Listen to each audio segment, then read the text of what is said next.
Alors écoutez, il y a quand même de belles choses ce soir à la télé, et notamment sur France 3, qui propose un nouveau numéro de Fauteuil d'orchestre. Le magazine sera consacré aux 70 ans du Festival international d'art lyrique d'Aix-en-Provence. C'est un rendez-vous présenté par Anne Sinclair qui est avec nous ce matin dans Europe 1 Club de l'été. Bonjour Anne Sinclair. Oui, bonjour. Dites-moi, de la musique classique en prime time, ça mérite quand même un coup de chapeau de la part du service public, on est d'accord? Oui, je crois qu'au contraire, France 3 est formidablement courageux parce que s'obstine à mettre de la musique classique en prime time. Et je dois dire que c'est vraiment audacieux, bien que ce soit la mission du service public.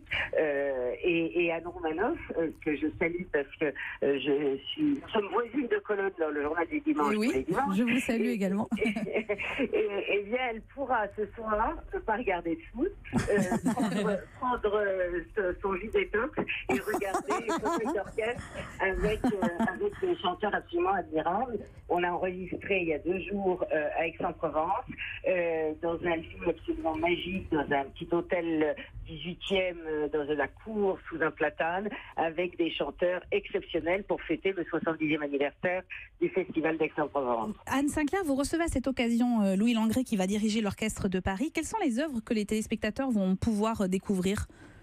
Écoutez, Louis Langrée est un chef absolument extraordinaire. C'est une star aux États-Unis, ce qui dirige le Cincinnati Symphony Orchestra. Là, il dirige l'Orchestre de Paris et il va à la fois jouer du Mozart, bien sûr, parce que Mozart, c'est toujours le fil d'Ariane, si j'ose dire, à Aix-en-Provence, et puis accompagner des chanteurs formidables qui se produisent à Aix-en-Provence, qui sont venus spécialement pour nous. Alors, avec des airs de la bohème, j'en perds le fil. De Stéphanie Bouchard qui chante Carmen, avec Julie Fuchs qui est aujourd'hui une très grande star montante du chant lyrique français. C'est ce que j'allais vous dire. Oui. C'est des artistes quand même qui sont d'une nouvelle génération. Il y a un renouvellement, oui. On le sent, générationnel dans tous ces artistes. Est-ce que ça attire un nouveau public ?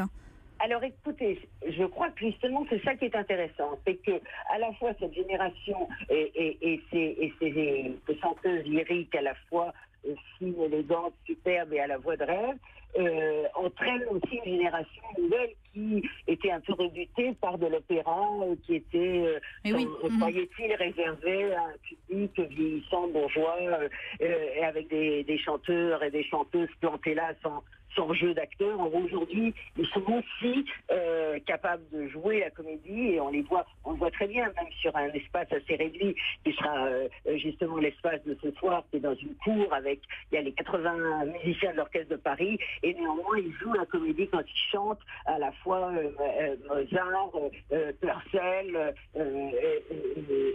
et tous les grands compositeurs de ce soir. Merci beaucoup Anne Sinclair pour avoir vu les premières images. Je vous confirme, c'est absolument sublime. L'image est parfaite. C'est réalisé par Franck Broca et c'est absolument un rendez-vous à ne pas manquer. C'est à 20h55 sur France 3. L'émission s'appelle Fauteuil d'orchestre. Merci infiniment Anne Sinclair.